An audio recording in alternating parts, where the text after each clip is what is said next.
안녕하세요. 아이즈입니다. 오늘 전해드릴 얘기는 외투 마지막 얘기 3부 전해드리겠습니다.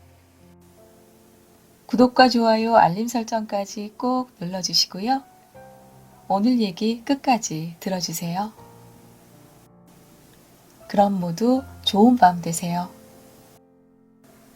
도금한 못을 주위에 돌려박은 격자 모양의 손잡이가 달린 초라한 영업용 썰매들은 차츰 자취를 감추었고 대신 새빨간 비로드 모자를 머리에 얹은 멋진 복장의 마부들이 곰의 털가죽으로 만든 무릎 덮개가 달린 번지르르한 고급마차를 몰고 가는 것이 더욱 자주 눈에 들어왔다. 마부석을 화려하게 장식한 개인용 전용 마차들이 눈 위로 요란스런 바퀴소리를 내며 거리를 질주했다. 그는 신기한 듯이 이런 것들을 바라보았다. 벌써 몇 해 동안이나 그는 밤거리에 나와본 적이 없었던 것이다.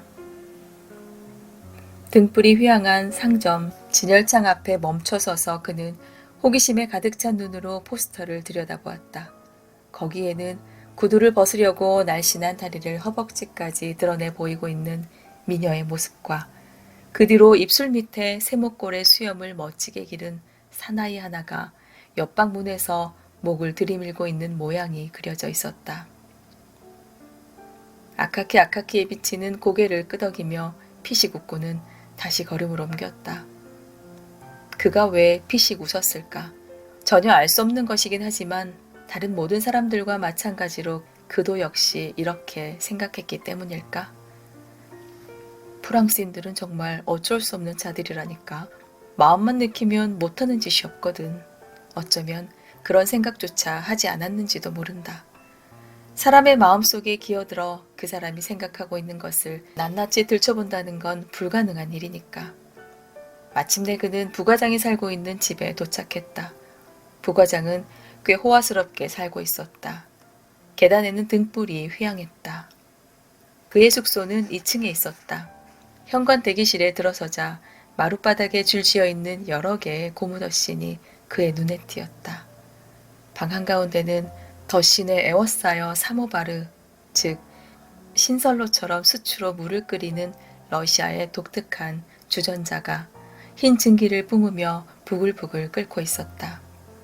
벽에는 외투와 레인코트가 쭉 걸려 있었는데 그 중에는 수달피와 비로드깃을 단 것도 섞여 있었다.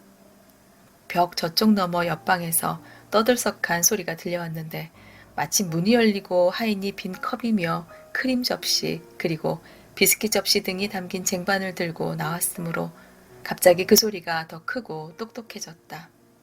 동료 관리들은 꽤 오래전에 이미 다 모여서 벌써 차 한 잔씩을 마신 모양이었다. 그는 제 손으로 외투를 걸어놓고 방 안으로 들어갔다. 순간 여러 개의 촛불과 관리들 그리고 담배 파이프와 카드놀이 탁자 등이 한꺼번에 눈에 확 들어오며 사방에서 왁자지껄하는 소리와 의자 움직이는 소음 등이 그의 귀를 때렸다. 그는 멋쩍어서 어찌할 바를 모르고 방 한가운데 어색하기 짝이 없는 모습을 하고 서 있었다. 그러나 동료들은 그가 온 것을 발견하자 환성을 올리며 환영했다. 그들은 즉시 현관 대기실로 몰려나가 그의 외투를 또 한 번 구경하였다. 그는 다소 낯이 간지럽기는 했지만 원래가 순진한 사람이었으므로 모두들 자기 외투를 칭찬하는 것을 보고는 기뻐하지 않을 수 없었다. 그리고 얼마 후에는 모두들 다시 카드놀이 탁자로 되돌아갔다. 방 안의 소음이며 이야기 소리, 북적거리는 사람들, 이러한 모든 것들이 그에겐 놀랍고도 이상하게만 여겨졌다. 무엇을 해야 좋을지, 손발이나 몸 전체를 어디다 두어야 좋을지 도무지 알 수가 없었다. 이 사람 저 사람의 얼굴을 살펴보기도 했으나 얼마 지나지 않아 하품이 나오기 시작했다. 여느 때 같으면 잠자리에 들어가 있을 시간이 훨씬 지나 있었으니 그것도 당연한 일이었다. 그리하여 그는 주인한테 인사를 하고 돌아가려 했으나 다른 사람들은 새 외투가 생긴 것을 축하하는 뜻에서 샴페인 한 잔이라도 꼭 마시고 가야 한다고 우기며 놓아주질 않았다. 그로부터 1시간쯤 지나서 밤참이 나왔다. 야채 샐러드와 콜드비프, 고기만두와 파이, 그리고 샴페인이 곁들여져 있었다. 그도 권유에 못 이겨 유리잔으로 2잔이나 마셨다. 그러자 방안이 아까보다는 좀 더 흥겨워진 것 같이 느껴지긴 했지만 이미 자정이 넘었으니 집에 돌아갈 시간이 너무 늦었구나 하는 생각을 아무래도 떨쳐버릴 수가 없었다. 그는 주인이 만류할까 싶어 살그머니 방을 빠져나와 현관 대기실에서 외투를 흔들어 먼지를 잘 털어가지고는 어깨에 걸쳐 입고 계단을 내려와 거리로 나섰다. 거리는 여전히 밝았다. 귀족집 하인들과 그 밖의 온갖 서민들의 집회소나 다름없는 구멍가게들은 아직 문을 열고 있었고 덧문을 닫은 가게들도 문틈으로 기다랗게 불빛이 새어나오는 것으로 보아 아직도 단골 손님들이 돌아가지 않은 모양이었다.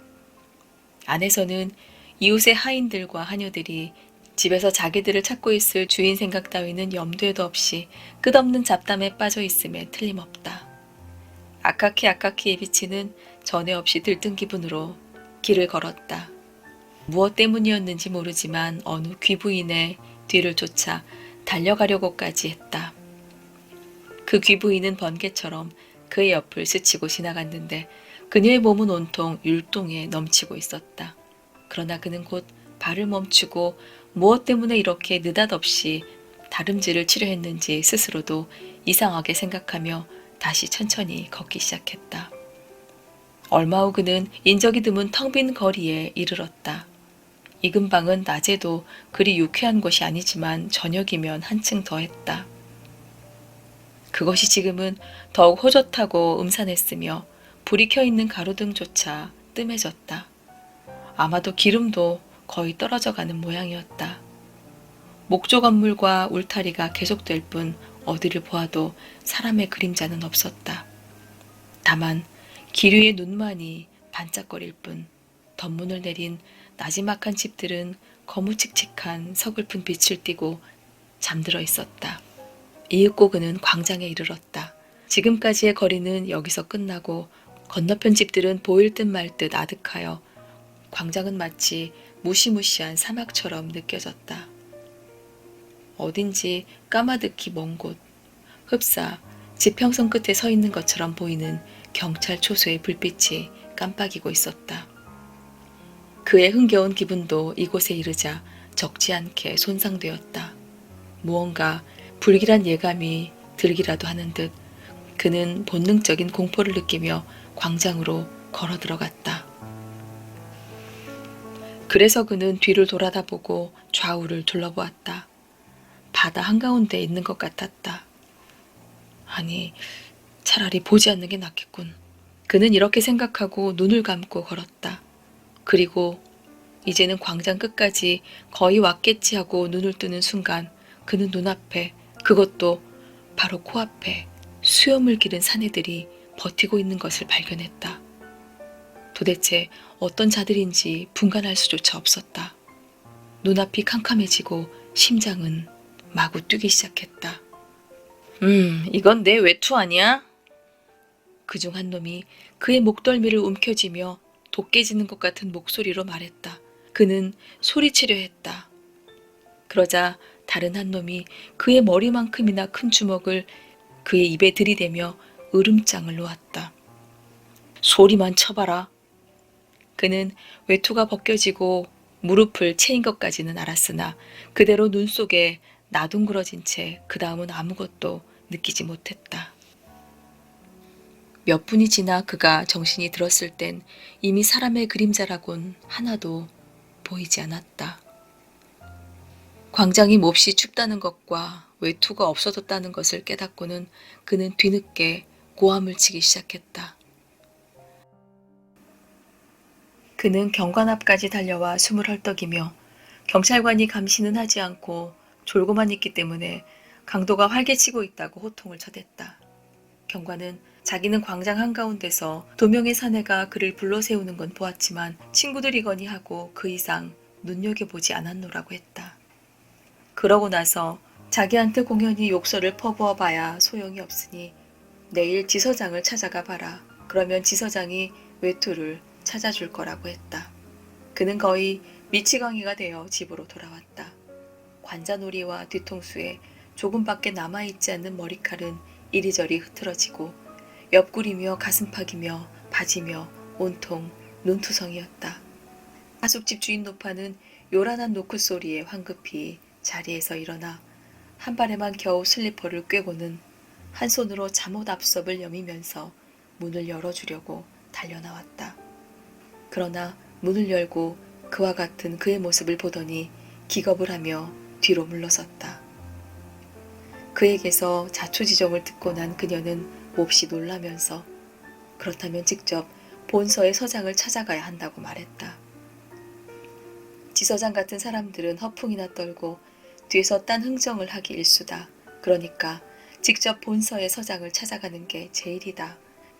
다행스럽게도 서장과는 잘 아는 사이라고 해도 무방할 정도라고 했다. 왜냐하면 전에 자기 집에서 부엌 일을 하던 폴란드 여자인 안나가 서장 댁 유모로 있기 때문이었다.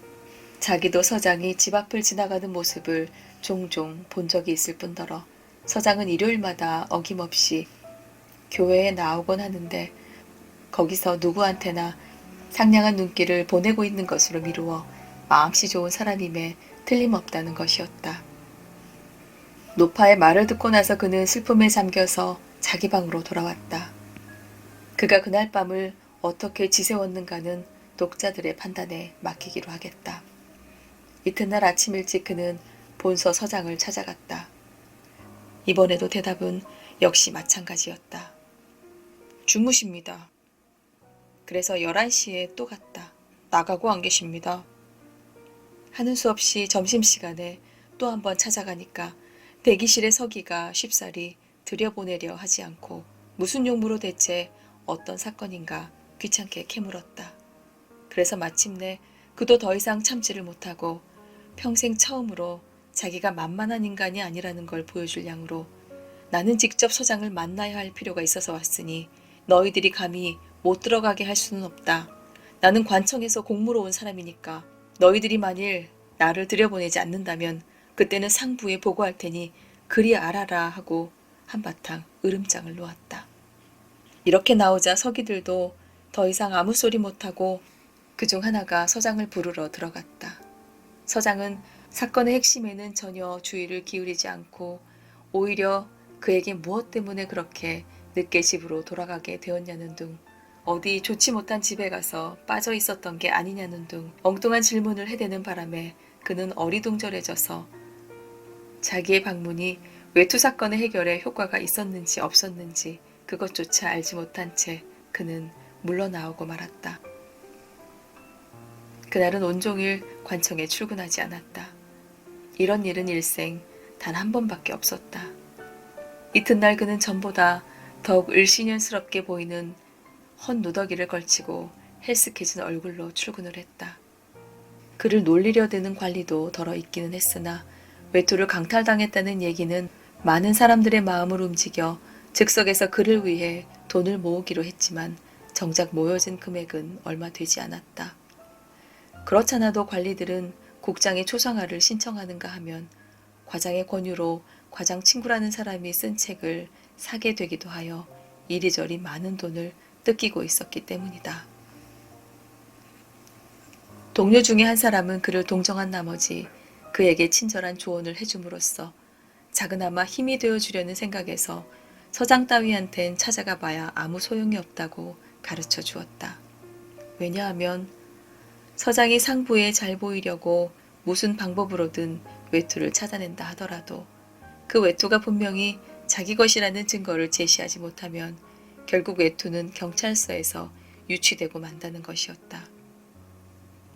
그러니까 유력 인사한테 부탁하는 것이 가장 좋은 방법이다. 그렇게 하면 그 유력 인사가 사건 담당자에게 연락을 취해 사건을 원만하게 처리해 줄 것이라고 조언하였다. 달리 신통한 방법이 없었으므로 그는 그 유력 인사를 찾아가기로 했다. 그 유력 인사가 누구며 어떤 지위에 있는 사람이었는지는 지금껏 알려지지 않고 있다.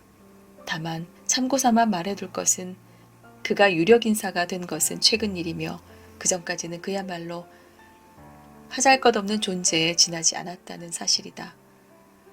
하기야 현재의 지위도 더 유력한 다른 지위에 비하면 그리 대단치는 못한 것이었다. 그러나 다른 사람의 눈에는 대수롭지 않게 보이는 것도 본인에겐 아주 대단한 것으로 생각되는 그런 인간이 세상엔 언제나 있는 법이다. 더욱이 그 유력 인사는 여러 가지 다른 수단을 써서 자기의 위치를 더욱 대단한 것으로 만들려고 애쓰고 있었다.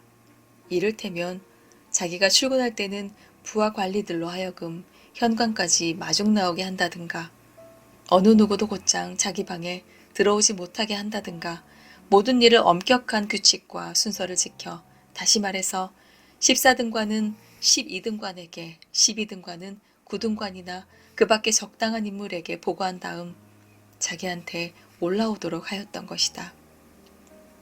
그건 그렇고 이 유력 인사의 태도나 관습 또한 늠름하고 위험 있는 것이었지만 그렇다고 그다지 까다롭진 않았다는 것이다.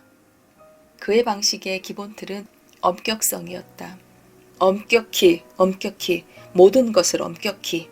입버릇처럼 이렇게 뇌까리면서 그는 언제나 상대방의 얼굴을 지극히 거만한 눈길로 쳐다보곤 했다.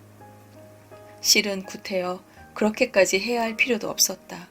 왜냐하면 이 관청의 행정기구를 이루고 있는 몇십 명인가의 관리들은 그렇지 않아도 언제나 두려움을 갖고 있어서 멀리서 그가 나타나기만 해도 벌떡 일어나 부동자세를 취하고 그가 사무실을 통과할 때까지 그 모습 그대로 서 있을 정도였으니 말이다.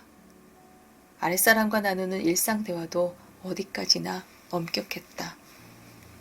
자네가 어떻게 감히 그렇게 할 수 있는가? 자네는 지금 누구를 상대로 말하고 있다는 걸 아는가? 지금 자네 앞에 있는 사람이 누군지 알고 있는 건가? 그가 사용하는 말이라고는 이 세 마디뿐이었다. 그렇지만 그는 본성은 선량한 사람이어서 친구들도 잘 사귀었으며 남의 일도 잘 보살펴 주었다. 그런데 책임관이라는 그 자리가 결정적으로 그의 머리를 완전히 돌게 한 것이다. 책임관에 임명되자 그는 이성을 잃고 흥분하여 자기가 어떤 태도를 취해야 할지 갈피를 잡지 못하고 있었던 것이다. 그래도 자기와 대등한 사람을 상대하고 있을 때는 지극히 의젓한 인간일 수 있었고 여러 면에서 제법 총명한 인간이기도 했다. 그러나 자기보다 한 등급이라도 낮은 사람들이 모인 자리에 나가기만 하면 금세 태도가 거만해지면서 입을 닫아버리고 마는 것이다. 그러면서 속으로는 좀 더 유쾌한 시간을 보낼 수도 있을 텐데 하는 생각에 빠져 있었다. 그의 이러한 상태는 한층 더 가엽게 여겨지곤 했다. 그리고 무엇이든 재미있는 대화나 놀이에 한몫 끼고 싶은 강한 희망이 이따금 그의 눈에 나타날 때도 있었지만 그런 행동은 자기 입장으로 보아 너무 지나친 게 아닐까, 너무 허물없이 구는 것은 아닐까, 그것 때문에 자기 위신이 깎이지는 않을까 하는 생각이 항상 그를 제지하는 것이었다. 이런 쓸데없는 생각 때문에 그는 언제나 꿀먹은 벙어리 노릇을 해야 했으며 간혹 입을 연다 해도 괴상한 외마디 소리를 낼 뿐이어서 마침내는 따분하기 짝이 없는 친구라는 딱지가 붙고 말았다.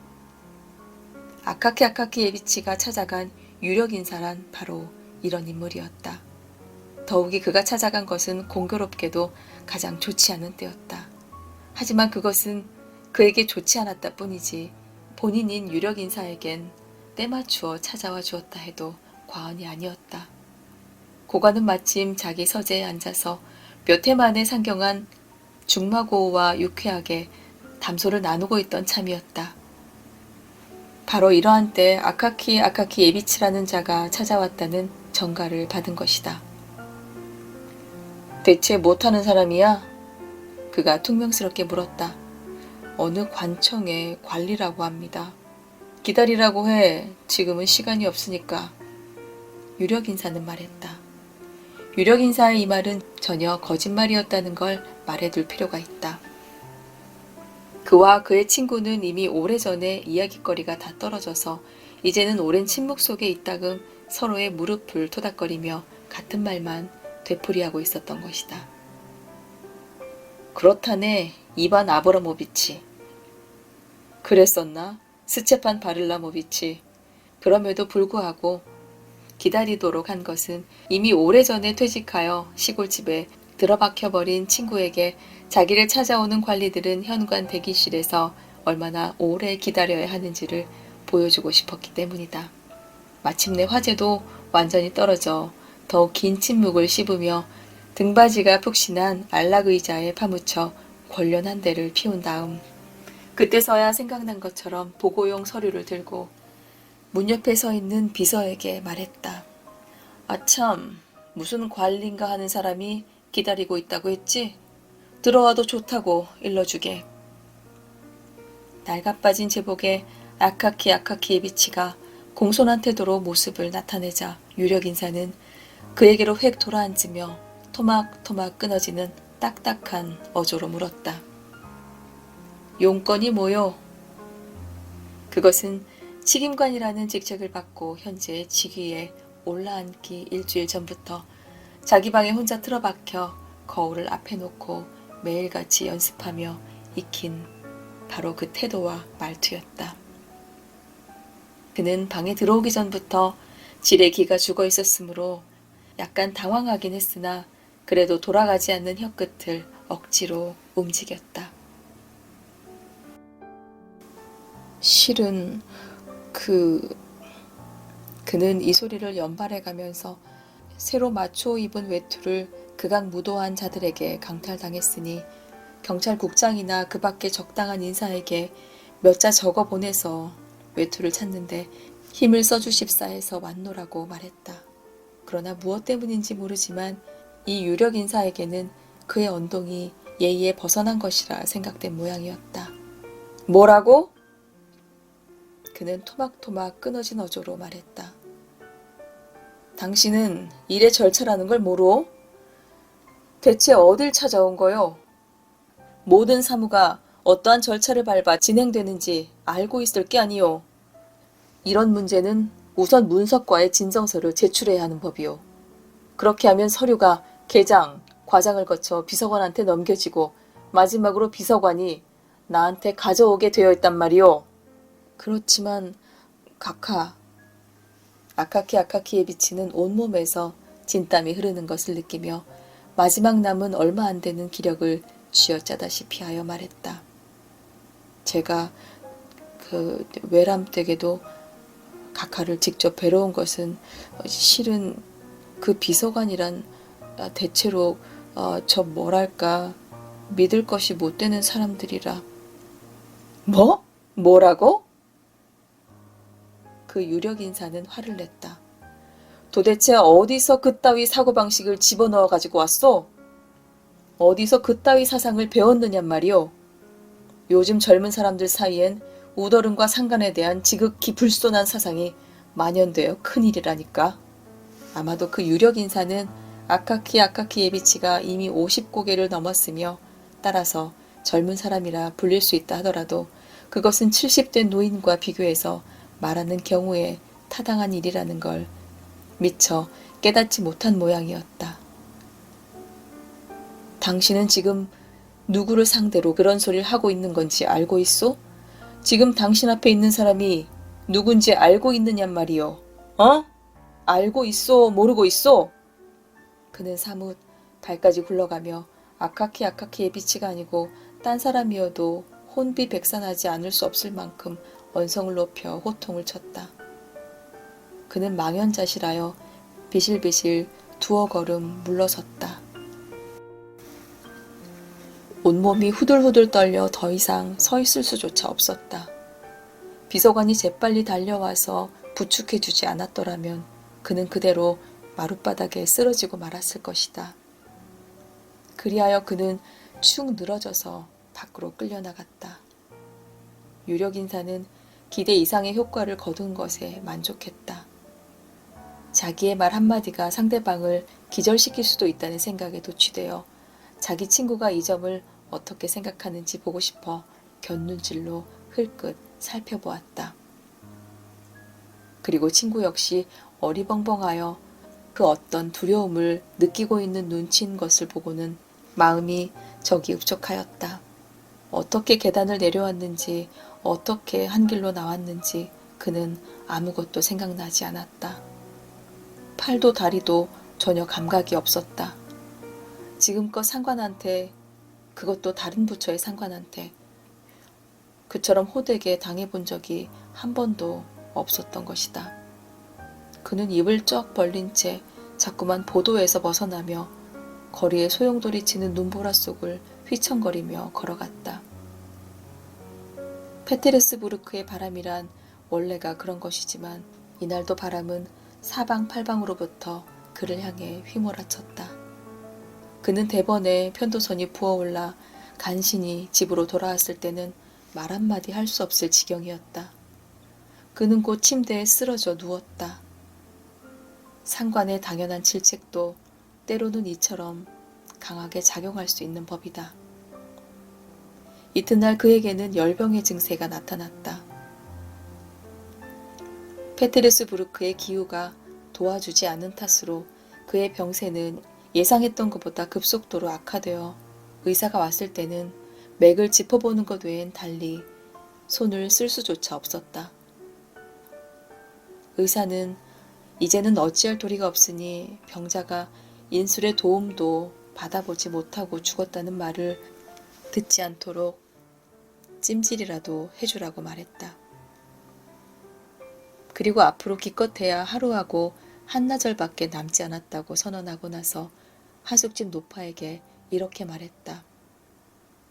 할머니 기다려보고 말고 할 것도 없습니다. 당장 소나무 관을 하나 주문하도록 하십시오.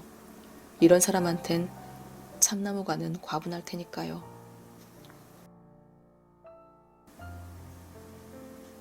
자기 운명에 선고를 내린 이런 말들이 그의 귀에 들렸는지 어떤지, 그리고 자기의 비참한 일생을 그가 슬퍼했는지 어쨌는지 거기에 대해서는 전혀 알 수가 없다. 왜냐하면 그는 줄곧 혼수 상태에 빠져 헛소리만 하고 있었기 때문이다. 그의 눈앞에는 쉴 새 없이 괴이한 환상이 나타나는 것이었다. 재봉사 페트로비치가 나타난 것을 보고는 침대 밑에 도둑이 숨어 있는 것 같으니 그놈을 체포할 수 있게 올가미가 달린 외투를 하나 만들어 달라고 하는가 하면 새 외투가 있는데 왜 낡아 빠진 누더기가 저기 걸려 있느냐고 묻기도 했다. 그런가 하면 이번에는 자기가 책임관 앞에 서서 책망을 듣고 있긴 한 듯 사과를 하는 것이었다. 죄송합니다, 카카. 그러다가 나중에는 입에 담지도 못할 무서운 욕설을 마구 퍼부어대는 바람에 그런 말을 한 번도 들어본 일이 없는 주인 노파는 성호를 끊기까지 했다. 더욱이 그런 욕설이 카카라는 말에 이어져서 튀어나오곤 했으니 노파가 겁을 먹는 것도 당연한 일이었다. 그리고 결국에 가서는 전혀 무의미한 말을 중얼거리기 시작해서 한마디도 알아들을 수가 없는 말만 짓거리고 있었다. 다만 그의 두서없는 말이며 생각이 언제나 외투라는 한 가지의 주의를 맴돌고 있다는 것만은 알 수 있었다. 마침내 아카키 예비치는 숨을 거두고 말았다. 그의 방도 소지품도 봉인되지는 않았다. 왜냐하면 첫째로는 유산 상속인이 없었기 때문이며 둘째로는 유산이라 할 만한 것도 없었기 때문이다. 거위 깃털 펜 한 묶음, 관청에서 쓰는 백지 한 권, 양말 3켤레, 바지에서 떨어진 단추 2개, 그리고 독자들도 이미 알고 있는 누더기가 전부였다. 이런 물건들이 누구의 손에 들어갔는지는 알 수 없다. 그의 유해는 묘지로 운반되어 매장되었다. 그리고 그가 없어도 페테르스부르크는 그 모양 그대로였다. 마치 그런 인간은 애당초 존재하지 않았던 것처럼. 그러나 그에게도 비록 생애가 끝나기 직전이기는 했지만 환하고 기쁜 손님이 외투라는 모습으로 나타나서 그의 가엾은 인생에 잠시나마 생기를 불어넣어 주었다. 그리고 이어 이 세상의 강자들에게도 예외 없이 덮쳐오는 피할 길 없는 불행이 그에게도 닥쳐오고 만 것이다. 그가 죽은 지 며칠 후 관청의 수의가 즉시 출근하라는 국장의 명령을 전하러 그의 하숙을 찾았다. 그러나 수의는 그냥 돌아가서 그는 이젠 다시 출근할 수 없게 되었습니다. 라고 보고하지 않을 수 없었다. 어째서인가? 국장의 물음에 수인은 이렇게 대답했다. 어째서고 뭐고 없습니다. 죽어버렸더군요. 벌써 사흘 전에 장사를 지냈답니다. 이리하여 관청에서도 그의 죽음을 알게 되었다. 그리고 그 이튿날 벌써 그의 자리에는 새로운 관리가 들어와 앉아 있었다. 키는 그보다 훨씬 컸지만 바르지 못하고 비스듬히 옆으로 기울어진 필체의 사내였다. 그런데 아카키 예비치에 관한 이야기가 여기서 완전히 끝나버리지 않았다. 마치 그 누구한테도 인정받지 못한 그의 인생에 대한 보상이라도 하는 듯 죽은 후에도 며칠 동안 세상을 떠들썩하게 했다. 이러한 일이 있을 것을 그 누가 상상인들 했을까? 그러나 정말로 그러한 사태가 발생함으로써 우리의 이 서글픈 이야기는 뜻밖에도 환상적인 결말을 맺게 되었다. 느닷없이 페테르스부르크 장안에 다음과 같은 소문이 쫙 퍼졌다. 즉, 칼리킨 다리와 그보다 좀 더 떨어진 곳에 외투를 강탈당했다는 관리 옷차림의 유령이 날마다 나타나서 도둑맞은 자기 외투라는 구실을 붙여 관등이나 신분에 관계없이 지나가는 사람의 외투를 모조리 강탈한다는 것이었다. 고양이 가죽이나 담비 가죽깃이 달린 외투건, 여우, 너구리, 곰 가죽으로 만든 외투건 가리지 않고 외투란 외투는 몽땅 벗겨버린다는 소문이었다. 관청의 어느 관리 하나는 제 눈으로 직접 그 유령을 목격했는데 첫눈에 그것이 아카키 예비치라는 걸 알았다고 했다. 소름이 끼칠 만큼 겁이 나서 있는 힘껏 달아났기 때문에 자세히는 볼 수 없었으나 멀리서 유령이 손가락을 축혀 세우고 위협하는 것만은 분명히 보았다고 했다.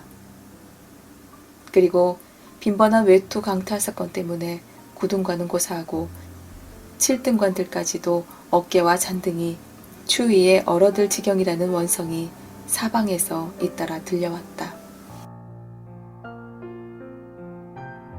경찰에서도 더 이상 방치할 수가 없게 되어 살아있는 것이든 죽은 것이든 그 유령이라는 것을 반드시 체포하여 본보기로 극형에 처하도록 하라고 명령 내렸는데 이것은 거의 성공할 뻔했었다. 즉, 키르슈킨 골목에서 어느 경관이 한때 플루트를 연주했던 전직 악사의 외투를 강탈하려는 범행 현장을 덮쳐 그 유령의 멱살을 움켜잡은 것이다. 경관은 동료 두 사람을 소리쳐 불러서 유령을 붙들고 있으라 하고 자기 장화 속에 손을 넣어 자작나무 껍질로 만든 코 담뱃값을 꺼내 6번이나 동상에 걸렸던 코를 잠시 시원하게 해주려고 했다. 그런데 그 담배가 유령조차 견딜 수 없을 만큼 독했던 모양이었다. 그 경관이 오른쪽 콧구멍을 손가락으로 막고 왼쪽 콧구멍으로 담배를 들이마시려는 순간 유령이 너무나 세차게 재채기를 하는 바람에 세 사람의 눈에 담뱃가루가 날아 들어가게 되었다. 그들이 손을 들어 눈을 비비고 있는 사이 유령은 자취도 없이 사라져버렸기 때문에 경관들은 자기 손으로 유령을 붙잡았었는지 어떤지조차도 알 수 없게 되고 말았다. 관리 옷차림의 유령은 칼리킨 다리 너머에까지 출몰하기 시작하여 담이 크지 못한 모든 사람들에게 적지 않은 공포를 자아냈다. 그러나 우리는 앞에서 얘기한 그 유력 인사에 대한 것을 까맣게 잊고 있었던 것 같다. 솔직히 말해서 그 유력 인사야말로 이 거짓없는 실화에 환상적인 경향을 더해준 장본인이라 해도 과언이 아닌 것이다. 무엇보다 먼저 공정을 기하는 뜻에서 이 유력 인사는 가엾은 아카키 예비치가 자기에게 힐책을 당하고 물러가고 나서 그 어떤 연민과도 비슷한 심정을 갖고 있었음을 말해둘 필요가 있을 것 같다. 원래가 그는 동정심이라는 것과 인연이 아주 먼 사람은 아니었다. 그의 마음은 대부분의 경우 선량한 감정을 받아들일 수 있을 만큼 너그러운 자세를 갖추고 있었다. 단지 자기의 관등에 신경이 쓰여 그것을 겉으로 드러내지 못하고 있을 뿐이었다. 시골에서 온 친구가 서재를 나가자마자 그는 곧 불쌍한 그에 대해 생각하기 시작했다. 그리고 그 후 거의 매일같이 그리 대단치 않은 힐책조차 견디어내지 못한 그 아카키 예비치의 창백한 얼굴이 눈앞에 떠오르곤 하였다. 그 가련한 관리의 생각만 하면 괴롭고 불안해져서 일주일 안에 그는 부하를 보내어 그 관리가 어떤 인간이며 그 후 어떻게 지내고 있는지 그리고 실제적으로 그를 도울 수 있는 방법이 무엇인지를 알아보도록 했다. 그러나 그가 열병으로 갑자기 죽었다는 보고를 받자 그는 크나큰 충격을 받고 온종일 양심의 가책으로 괴로워하였다. 그래서 다소나마 울적한 마음을 떨쳐버리고 불쾌한 인상을 지워버리려고 어느 친구가 베푼 야회에 참석했다. 거기에는 점잖은 사람들이 모여 있었고 특히 다행한 것은 거의 모두가 자기와 같은 관등의 사람들 뿐이어서 아무것도 마음에 거리낄 것이 없었다. 이것이 그의 정신 상태에 놀랄 만한 효과를 가져왔다. 그는 이내 마음이 확 풀려서 친구들과의 대화에도 즐겁고 상냥한 기분으로 끼어들 수 있었다. 한마디로 말해서 그는 하루 저녁을 무척 유쾌하게 보낸 것이다. 밤참 때는 샴페인을 2잔이나 마셨다. 샴페인을 마시고 나니 그는 좀 과감한 행동을 취하고 싶은 마음이 생겼다. 그리하여 집으로 돌아가지 않고 전부터 가까이 지내고 있던 카롤리나 이바노브나라는 여인한테 가기로 결심하였다. 독일 출신의 이 여성에 대하여 그는 친밀한 감정을 갖고 있었다. 여기서 미리 말해두지만 이 유력 인사는 이미 젊다고 할 수 없는 나이여서 가정에 있어서는 충실한 남편인 동시에 훌륭한 아버지이기도 했다. 그리고 아직도 생기가 넘치는 밉지 않게 생긴 그의 아내는 자기 손에 먼저 키스를 시킨 다음 그 손을 그대로 뒤집어 남편의 손에 키스를 하곤 했다. 그는 이렇게 행복한 가정생활에 만족하고 있으면서도 한편으로는 친구들과 교제상 시내 어딘가에 여자친구를 두는 것을 지극히 당연한 일로 생각하고 있었다. 여자친구라고는 해도 그의 아내보다 젊지도 또 아름답지도 않았지만 한편 생각해보면 이런 것은 세상에 얼마든 있는 문제가 아닌가. 아무튼 그 유력 인사는 친구 집 계단을 내려와 썰매에 올라탔다. 카롤리나 아바노브나한테로 가자고 마부에게 말하고 자기는 따뜻한 외투에 몸을 감싸고 더할 수 없이 즐거운 순간으로 빠져들어갔다.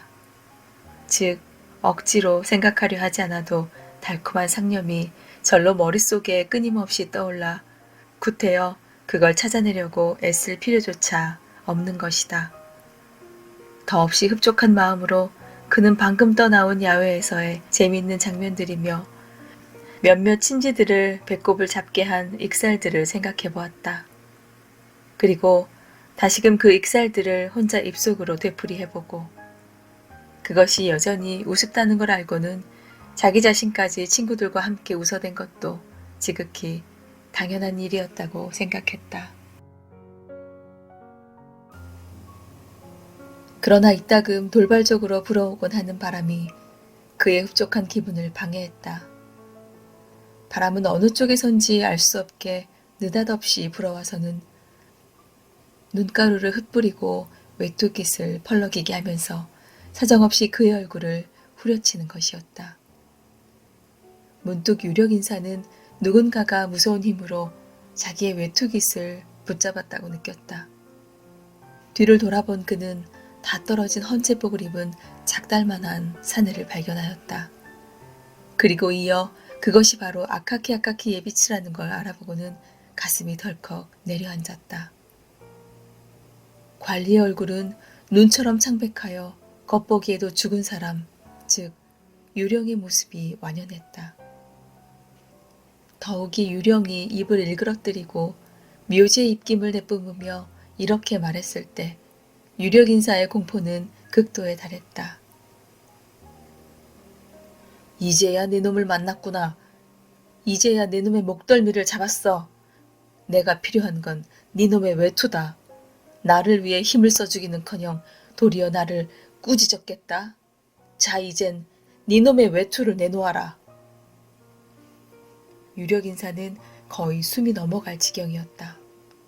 관청의 부하들 앞에서는 언제나 지극히 위엄을 보여왔고 그의 늠름한 태도나 모습을 보기만 해도 모두들 감탄할 정도였다. 하지만 지금의 그는 호골다운 외모를 지닌 대다수의 사람이 모두 그렇듯이 극도의 공포에 사로잡혀 혹시 무슨 발작이라도 일어나지 않을까 염려될 지경이었다. 그는 제 손으로 황급히 외투를 벗어던지고 허둥지둥 마부에게 집으로 가자고 외쳤다. 마부는 채찍을 휘둘러 쏜살같이 말을 몰았다. 6분가량이나 걸렸을까? 유력인사는 벌써 자기 집 현관 앞에 와 있었다. 외투를 잃고 겁에 질려 얼굴이 창백해진 그는 카롤리나 아바노브나를 찾아가는 대신에 자기 집으로 직행했던 것이다. 그는 그날 밤을 말할 수 없는 불안 속에서 보냈다. 그래서 이튿날 아침에 차를 마실 때에는 딸애한테 이런 말을 듣기까지 했다. 아빠, 오늘은 안색이 아주 좋지 않아요. 그러나 유력인사는 말이 없었다. 어제 저녁에 자기가 어디를 갔었는지, 어딜 가려 했는지, 그리고 무슨 일이 일어났는지 한마디도 입 밖에 내지 않았다. 이 사건은 그에게 강렬한 인상을 주었다. 부하 관리들에게 하는 말도 전보다 훨씬 덜 사용하게 되었고 설사 그런 말을 사용한다 하더라도 우선 사정부터 들어보고 나서 하게 되었다. 그보다 더욱 중요한 것이 있다. 그날 밤 이후로 관리 옷차림의 유령이 다시는 나타나지 않게 되었다는 사실이다. 아무래도 그 고관의 외투가 유령한테 꼭 맞았기 때문인 것 같다. 아무튼 그 후로 누군가 외투로 강탈당했다는 소리는 어디서도 들을 수 없게 되었다.